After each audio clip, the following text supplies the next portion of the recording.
Hey guys, what's up? It's iFlynn here, and today we're going to be learning how to play Inaros in Warframe. Now, Inaros is one of those frames that I think most people would struggle to play wrong. He's just one of those frames that you can mod more or less like any way you want, and unless you are completely turning a blind eye to, let's say, for example, the fact that he has no shields, or the fact that his most effective ability is really benefited by range, then you should be able to put together a pretty decent build for Inaros. You can play him as, just a straight up tank. You can throw on health mod after health mod after health mod, and as you can see, he has very high base health. He was the first frame to be introduced with no shields to prove to everybody that, hey, you don't need the mod for shields in this game, because there's literally frames who exist which don't have shields who perform extremely well. And then there's also, you can go down the ability right? So you can spec more into his strength, his range, his efficiency, his duration to make his abilities, just a little bit more worthwhile is, I guess, the word that I would use, because you don't really have to do either or, right? You can completely neglect his abilities and be totally fine because he's got such high base health. Or you could completely neglect the fact that you need the mod for health and just survive well with his abilities, right? So he's a really well-designed frame in that sense. That being said, I don't really enjoy playing him. I find his playstyle a little bit boring, and I'll explain why. So his first ability is a crowd control ability, right? So you use one, and every single enemy that is caught within the range is blinded, which scales with your power duration, and of course the range of it scales with your power range. And then as enemies take damage from your first ability, that is actually going to come back to you in the form of health, because think of it as the little scarbs kind of eating away at the enemies. But that's the fourth ability. But that's just kind of how I explain it to people. So it's like little scarbs or sand particles, dealing damage to the enemies with one, and as they take damage, you're getting health back. On top of that fact, if you were to melee an enemy, you would get a lot of health back from that as well. So let's say, for example, you're using a dagger with, what's it called, covert lethality, right? You blind them, these guys are open the finishers, hit him, one shot it, right? This scales extremely well, and it's pretty much the only ability, aside from charging up his 4, that I use in Inaros. I dislike his second ability, and I dislike his third ability. The second ability, you aim at an enemy, you grab them in, and you eat them. You devour their health. That health that you're devouring gets turned into your health, right? And then whenever the enemy is dead, they turn into a little sandman, and you'll see that whenever it happens, right? So it does take a while, but you can speed up this process by modding for a little bit more power strength. So versus low levels, this is going to be really, really fast. But versus higher levels, of course, with a lot of effective HP, this can definitely take a while, which is why I don't mod for it at all, because you will eventually get to the point where it's not really worth it, and it's just more worth using the likes of adaptation plus a lot of health mods to kind of be more survivable, right? So here's our little Sandman. He's going to run around and deal damage. Awesome, right? So our third ability, it's more of a fun ability. You use your third ability, and enemies are going to be sucked up and thrown around the place. Energy gets drained really, really fast. So that's a big old unfortunate. But yeah, you just fling them around. It's really, really fun, really, really cool. It's the Rid Sandstorm. But it's not an ability that I personally like using because of how fast it drains energy. But that's because of how I've modded. It's because of fleeting, streamline, and prime continuity not being on there. It's 8 energy per second, which is extremely high. But again, you can counteract that. But I don't feel like it's an ability worth modding for. So moving on to the fourth ability. Fourth ability, you're going to sacrifice your health and turn that into armor. And because of your first ability, right, you're going to be able to get that health back really, really fast, right? So we sacrifice our health. Hold it down until the Scarab armor gets to 100%. We now have bonus armor, which is great. We've got these little scarbs floating around us, which we can use on the enemies to steal health from them, bring it back to ourselves, and also heal our allies. So I'm going to show you that first, right? So we're just going to go ahead, aim at an enemy, press 4. It's going to take 25%, or not, is it 25%? Yes, 25%. And basically, we're going to get the health back, right? So you can see it in the top right-hand corner. Slow but surely, right? Use our 1, speed up the process. We're getting a little bit more health back. Then if we want to just get our health back right now, use our finisher. There you go. Of course, the damage over time that your the damage over time that your 4 deals is going to give health to your allies as well, which is nice. So it turns them into kind of like a pseudo healer tank.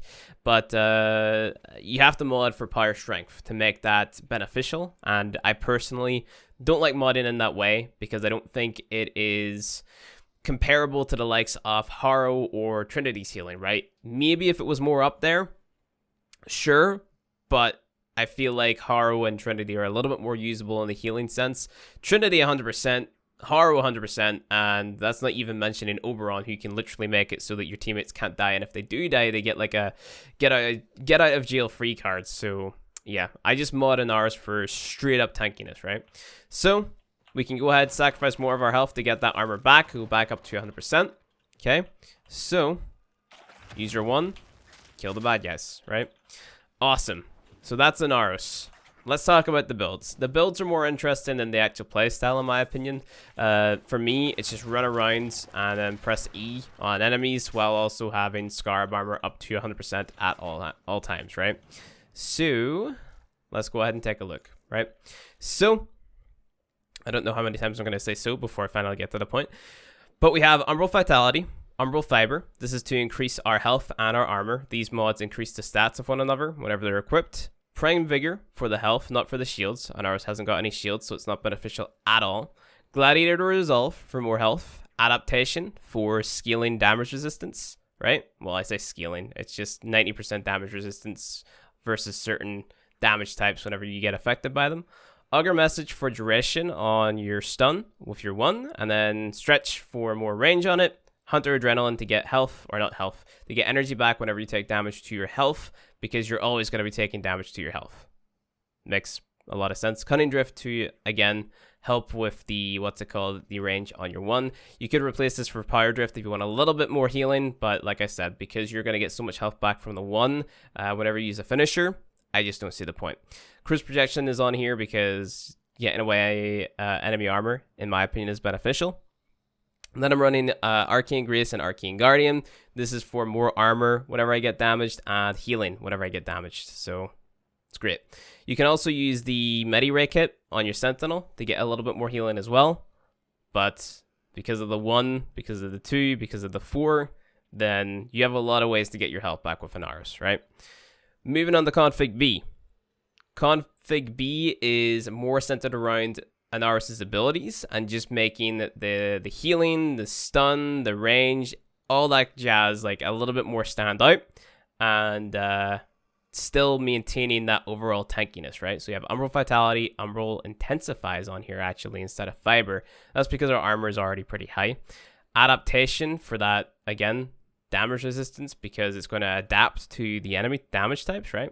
And then the rest is all just, you know, the standard mods that you would equip to raise up your stats of your ability stats, right? So Transient Fortitude for more strength, combine that with Umbral Intensify, and you get up a decent amount to 150.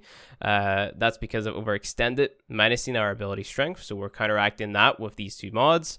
Now Reminded on here for more duration, but minus range, and again, Overextended and Stretch are counteracting that. Streamline is on here for efficiency, Cunning Drift for a little bit more range, and Cruise Projection to strip away that enemy armor, and we still have 5,225 health, which is insane, right? So, using this build, let's go ahead and jump off the map. I want to go ahead and get my Scarab Armor again, even though it already said 100%. Let's just go ahead and get it back with this build, just so we know what we're dealing with, right? Simulate all these guys, and let's notice the difference between how much health I get back from the 1, right? So getting like maybe 10, 12, 13 health back per second with the first ability, and it's lasting for a lot longer time. 13 second stun is great. Let's go ahead and get some of my energy back here. You're going to want to have Xeneric equipped to keep your energy up. That's another thing. Let's go ahead and devour one of the enemies, right? So look at the health that I get back from this. It's really, really good, really, really high. And we're dealing a lot more damage, so he's definitely being devoured a lot faster. I'm not going to go the entire way this time, though, just to save your time. Look how fast our energy still gets drained in our third ability. But we have a lot more range on it, so We get a little bit closer to these guys. I think we'll eventually pick them up.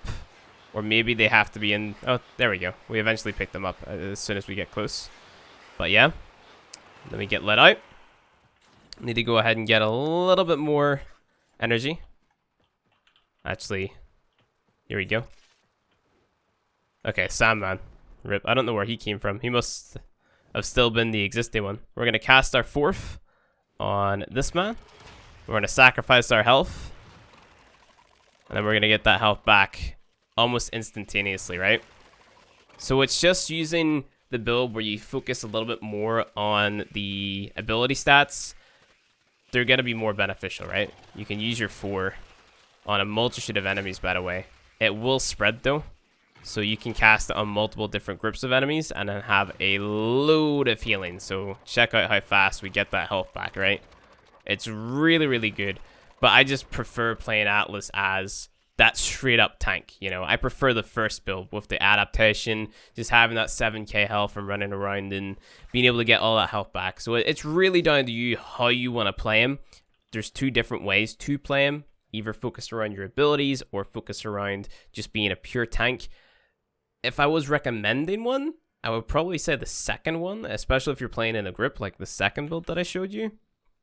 Because, I mean, like, it's just more versatile, right? Right? But if I was going into an endgame run, I would use this one. Simply because I have things on there which is going to help me out, right? So I have my Zeneric, I have my energy pads, I have my health pads if I still need them. But for a newer player who doesn't have access to all those resources, this would be the build that I would use. So that is, that's Inaros. That's what I think of Inaros. Again, not really a frame that I enjoy playing, but definitely a great frame. The other thing, Dagger, Prime Pressure Point, Prime Fury, Covert Lethality, Elemental Mods, everything's going to die. If you press your 1, if you press your E, take my word for it. You don't even have to have a good Dagger or a good build for it. As long as you have Prime Pressure Point or regular Pressure Point, Prime Fury or regular Fury, Covert Lethality, and some Elemental Mods, they're going to die, dude. Like, that's like, just take my word for it. Just do it. Just get the build, put it together. Just kill the mans, man. Kill the mans. Look. Let's spawn in a level 160 or something, right? Kill enemies. Enemy level 160. Heavy gunners. Yes. Simulate. Get our armor up. Oh, these guys are paused. Not so good. Let me use my first build, actually, just because. Prefer showing the first build. Great, here we go. Get the energy. Kill all of them. Heavy gunners. Yep. Pause AI. Stay here. Get that armor. Bring out the melee. Press my 1. Dead. You can recast or refresh the duration of the stun just by recasting it. Inaros in a nutshell, guys. This is how you play Inaros. Okay? Do you see why I dislike the frame? Like, not gonna lie, it's pretty fun being able to one-shot everything. And also being able to heal your team while you're doing it, but your teammate shouldn't be taking damage. I feel like the kit kind of contradicts itself in that sense, or the playstyle at least.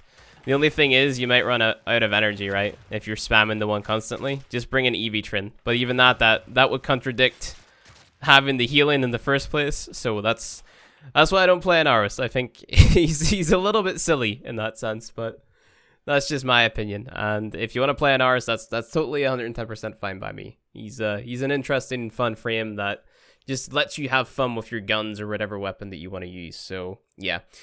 Anyway, guys, that's going to be it from me. If you enjoyed this video, go ahead, hit that like button below. If you want to see more Warframe content from me, hit subscribe, and I'll see you guys in the next video.